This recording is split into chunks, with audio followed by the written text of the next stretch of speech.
আজকের এই ভিডিওটিতে আলোচনা করব এই ডিজিটাল এনার্জি মিটারটি নিয়ে। তো এই মিটারটি আমি শুধুমাত্র ভিডিও করার পারপাসেই কালেক্ট করেছিলাম একজন ফেরিওয়ালার থেকে সামান্য কিছু টাকার বিনিময়ে। তো আমি কিনেছিলাম আসলে শুধুমাত্র এই জিনিসটি সম্পূর্ণ খুলে দেখব যে কীভাবে তৈরি করা হয়েছে একটি এনার্জি মিটার, এবং আপনাদের সঙ্গে সেই জিনিসটি ভিডিওর মাধ্যমে শেয়ার করব। তো তারই প্রেক্ষিতে আসলে এই এনার্জি মিটারটি কিনি, আর এই এনার্জি মিটারটি দেখতে পাচ্ছেন উপর দিয়ে আসলে পুড়ে গিয়েছে এরকম একটি ব্যাপার, অর্থাৎ আগুনের তাপ লেগেছিল, পুরোপুরি পুড়ে যায়নি। তো তারই জন্য হয়তো বা কেউ এটা বিক্রি করে দিয়েছিল, বাট আমি আবার সেই পুরানো মিটারটিকে আসলে সংগ্রহ করি শুধুমাত্র পুরোপুরি পোস্টমর্টেম করে দেখার জন্য যে আসলে ভিতরে কী কী জিনিসপত্র দিয়ে তৈরি করা হয় একটি এনার্জি মিটার। তো কিনে নিয়ে আসার পর আমি আসলে সিরিজ ল্যাম্পের মাধ্যমে পুরো এনার্জি মিটারটিকে চেক আপ করে দেখেছিলাম। তো মিটারটি আসলে সম্পূর্ণ ওকে রয়েছে, অর্থাৎ ইনপুট লাইন এবং আউটপুট লাইন সুন্দরভাবেই কানেকশন করা রয়েছে এবং পুরো মিটারটি আসলে কাজ করছে। আমি সেই জিনিসটি চেক করে দেখেছিলাম। তো যাই হোক, সেটা বিষয় না, আসলে ভালো বা মন্দ আমি আপনাদের এখন এই মিটারটি সম্পূর্ণ পার্ট বাই পার্ট খুলে ফেলবো এবং এক এক করে আপনাদের সঙ্গে শেয়ার করার চেষ্টা করব যে একটি এনার্জি মিটার আসলে কীভাবে তৈরি করা হয়ে থাকে। তো তারই প্রেক্ষিতে আমি এখন এক এক করে সবগুলো স্ক্রুপই খুলে ফেলবো। তো এর আগেও কিন্তু আমি আসলে এই জাতীয় অনেক ভিডিও আমার এই চ্যানেলে দিয়েছিলাম। আপনারা সেই ভিডিওগুলো না দেখে থাকলে এই ভিডিওর আই বাটন এবং এই ভিডিওর ডিসক্রিপশন বক্স থেকে দেখে নিতে পারেন। তো প্রথমে আমি এই পাশ থেকে স্ক্রুপটি খুলে নিচ্ছি। তো এই স্ক্রুপটি খোলার আগে আমি আসলে এই স্ক্রুপটি খুলে নিব। তো আমি এই উপরের পার্টটি খোলার জন্য আসলে এই উপরের স্ক্রুপটি খুলে নিচ্ছি। তো সম্পূর্ণ খোলা হয়ে গিয়েছে, দেখতে পাচ্ছেন। এই স্ক্রুপটি খোলার পর কিন্তু আসলে দুটি পার্টে বিভক্ত হয়ে গিয়েছে এই এনার্জি মিটারটি।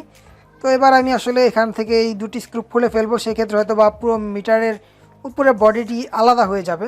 আসলে প্রচণ্ড হার্ডভাবে লাগানো এই টেস্টার দিয়ে আসলে স্ক্রুপগুলো খোলা যাচ্ছে না, আর যেহেতু পুরান মিটার সেই ক্ষেত্রে কিছুটা মরিচাও ধরেছে এবং যার প্রেক্ষিতে খুব শক্তভাবে আসলে স্ক্রুপ দুটি লাগানো। তো তারই প্রেক্ষিতে আমি আসলে এই স্ক্রুপ ড্রাইভারটি ব্যবহার করব এই স্ক্রুপ দুটি খোলার জন্য।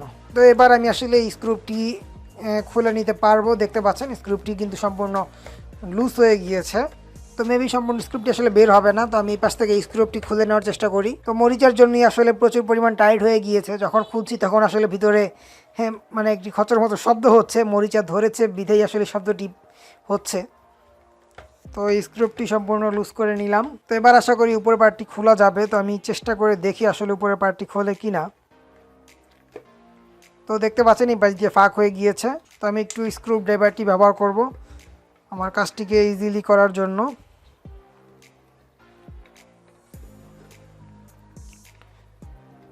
তো সম্পূর্ণ মিটারটি আসলে পার্ট বাই পার্ট খুলে যাচ্ছে।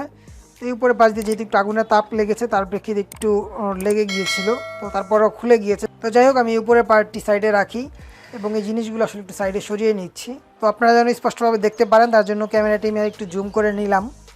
তো এবার আমি আসলে এই পার্টটি খুলে নেওয়ার চেষ্টা করব। এই পার্টটির মাধ্যমে হয়তো বা উপরের সার্কিটটি আসলে লক করে রেখেছে এরকম একটি ব্যাপার।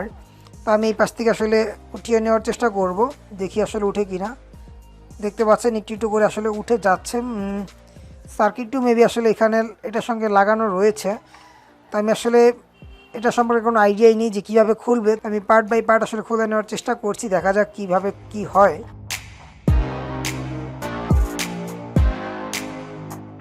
তো দেখতে পাচ্ছেন সার্কিট বোর্ড সহ পুরো বডিটি আসলে ভিতর থেকে বের হয়ে আসছে আমি উঠানোর সঙ্গে সঙ্গে। তো মোটামুটি সম্পূর্ণ বের হয়ে গিয়েছে, বাট এই পাশটাতে আসলে ওয়াটারপ্রুফ থাকার ফলে একটি রাবার দেওয়া রয়েছে। তো রাবারটি আমি বের করে নিচ্ছি আপাতত, যেন ভিতরের অংশে আসলে পানি ঢুকতে না পারে, তার জন্য আসলে এই রাবারটি ব্যবহার করা হয়েছিল। আমি সম্পূর্ণ রাবারটি আসলে বের করে ফেলছি। এবার আমি সম্পূর্ণ জিনিসটি উঠিয়ে নিচ্ছি। তো দুটি পার্টে আসলে বিভক্ত করা হয়ে গিয়েছে দেখতে পাচ্ছেন, আর এখানে টার্মিনালও সবগুলো বের হয়ে চলে এসেছে। তো আমি সবগুলো বের করেই রাখি। তো যাই হোক, এই হচ্ছে মোটামুটি উপরের পার্টটি আপনারা দেখেছিলেন। তো এবারে আমি এই মিটারটি উল্টিয়ে নিচ্ছি। দেখতে পাচ্ছেন এটা ভিতরের অংশে আসলে অনেকগুলো জিনিসপত্র দেখা যাচ্ছে। তো এনার্জি মিটারের এই টার্মিনালটি হচ্ছে ইনপুট লাইন অর্থাৎ লোড লাইন। এখান দিয়ে ইনপুট দিলে এই পাশ দিয়ে আউটপুট পাওয়া যাবে পজিটিভ, এবং নেগেটিভটি এখান দিয়ে ইনপুট দিলে এই পাশ দিয়ে আউটপুট হবে।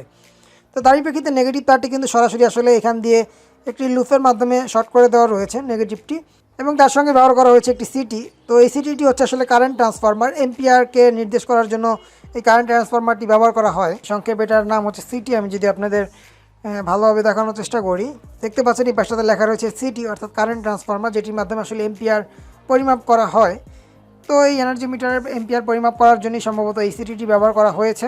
আর এই জিনিসটি পিটিও হতে পারে, অর্থাৎ পটেনশিয়াল ট্রান্সফরমার, যেহেতু পজিটিভ এবং নেগেটিভ দুটিরই লাইন এটার মধ্যে দিয়ে পাস হয়েছে। হয়তো বা ভোল্টেজ পরিমাপের জন্য এই পিটিটি ব্যবহার করা হয়ে থাকতে পারে, বাট এটি আমি শিওরভাবে আসলে বলতে পারছি না যে এটাই পিটি এবং এটা ব্যবহার করা হয়েছে আসলে ভোল্টেজ পরিমাপের জন্য এই বিষয়টি। আর এই পুরো সার্কিট বোর্ডের মধ্যে ভোল্টেজ ইনপুট হিসেবে একটি পজিটিভ এবং নেগেটিভ সেটিও ব্যবহার করা হয়েছে এই লাল এবং কালো এই দুটি কেবলের মাধ্যমে। আর বাকি পাশে যে দুটি কেবল রয়েছে ওগুলোর মাধ্যমে ভোল্টেজ ইনপুট হয়েছে, বাট কী কাজের জন্য হয়েছে সেটি আসলে আমি স্পেশালভাবে বলতে পারছি না। আর নেগেটিভ লাইন আসলে একটি দিয়ে পুরো বোর্ডের মধ্যে কভার করা সম্ভব, তার জন্য কিন্তু মাত্র একটি নেগেটিভ লাইনই সম্পূর্ণ সার্কিট বোর্ডটির মধ্যে নেওয়া হয়েছে। আর এখানে ব্যবহার করা হয়েছে আসলে একটি রিচার্জেবল ব্যাটারি, অর্থাৎ কারেন্ট চলে গেল যেন কিছুটা সময় আসলে ডিসপ্লের মধ্যে এটার ইনফরমেশনগুলো দেখা যায়, তারই প্রেক্ষিতে কিন্তু আসলে এই ব্যাটারিটি ব্যবহার করা হয়েছে। এই ব্যাটারিটির মাধ্যমেই সেই জিনিসটি হয়ে থাকে, অর্থাৎ কারেন্ট চলে গেল আমরা এই ডিসপ্লেটি দেখতে পাই, ডিসপ্লে লাইটটি জ্বলে থাকে। আর যখন আবার পুনরায় কারেন্ট চলে আসে তখন কিন্তু আবার এই ব্যাটারিটিতে পুনরায় রিচার্জ হয়ে থাকে।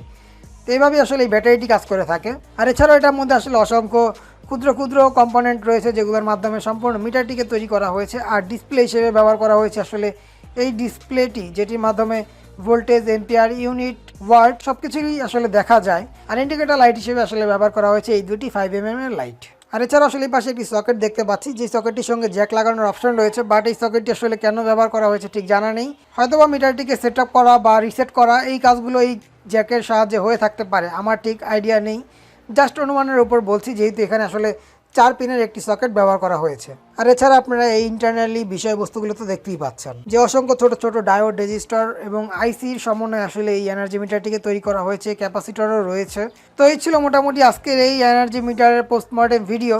খুব বেশি আসলে ইনফরমেশন আপনাদেরকে দিতে পারলাম না, কারণ এই এনার্জি মিটারের ইন্টারনালি বিষয়বস্তু সম্পর্কে আমার খুব ভালো আইডিয়া নেই, বাট যতটুকু আমি আসলে বুঝতে পেরেছি সেই বিষয়টি আপনাদের সামনে তুলে ধরার চেষ্টা করেছি।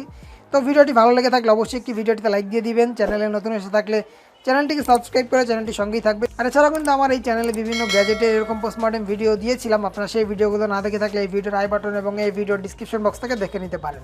এছাড়াও কিন্তু আপনারা চাইলে এই চ্যানেলের প্লেলিস্ট থেকে ঘুরে আসতে পারেন, সেখানেও কিন্তু আর বিভিন্ন ক্যাটাগরি ভিডিওগুলো খুব সুন্দরভাবে সাজানো রয়েছে, আপনারা চাইলে সেই ভিডিওগুলো দেখতে পারেন।